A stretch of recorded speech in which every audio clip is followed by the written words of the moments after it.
Hallo allemaal, groeten uit Nederland. It's a real privilege to send you this message as part of the nativity story, the international one, all the way from the Netherlands. What a beautiful country it is, don't you think? Well, I bring you the final verse of the nativity story and I'll read it to you in Dutch. So here we go. Ook wilden ze het offer brengen dat de wet van de Heer voorschrijft. Een koppel tortelduiven of 2 jonge, gewone duiven.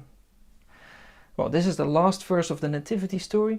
And if you ask me, I find it rather an obscure ending to this wonderful and picturesque nativity story where you have the stable and Mary and Joseph and the shepherds. Why do we finish the nativity story with this rather Old Testament-y kind of dusty, sacrificey verse? What's going on here? What does it mean? Does it have any meaning?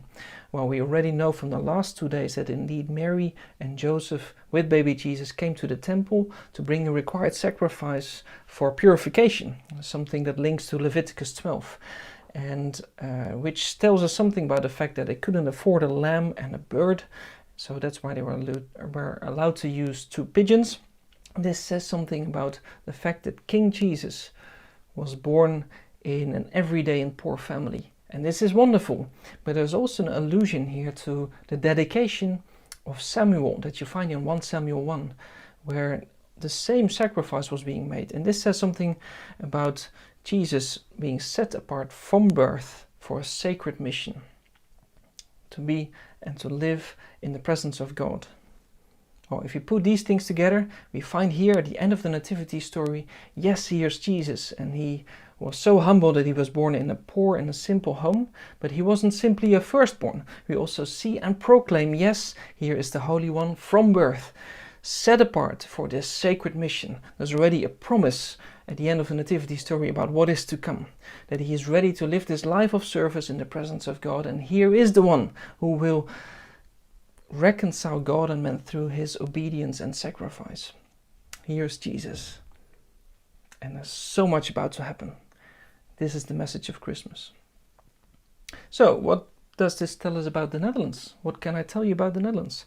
Well, when it comes to rituals around birth, when you come to a family, a Dutch family with a newborn baby, you may be offered one of these things. Beschuit met muisjes, the pink one for a baby girl or the blue ones for a baby boy. With a cup of coffee, that's the kind of thing you can expect. If there is something about a culinary tradition around Christmas, this is about Christmas after all, well, I can tell you that pigeons generally don't find their way to the dinner table, but this is something you'll probably find on the everyday family breakfast table around Christmas, the Christmas stollen. We like to make it even ourselves. That's what we do in our family with the marzipan in it. Everyone likes it here. When it comes to Christmas dinner, this used to be quite a popular thing in the last couple of decades, where you give everyone a little pan and everyone cooks their own little steak, a mini hamburger, mini carrots, mini omelette, mini pancake, everything mini. And this made me think of the fact that your Christmas this year might be quite a mini version of the thing that you were actually hoping for. In terms of maybe in food, it's mini because you don't have much money anymore with all the calamities and all the pandemic going on. But it might also be that your Christmas looks mini in terms of the amount of people that will be in your home. You will maybe spend Christmas in isolation. Kind of a mini Christmas for you. Well, my prayer for you is that this essence of Christmas, God being with us, will be a fresh experience for you this Christmas.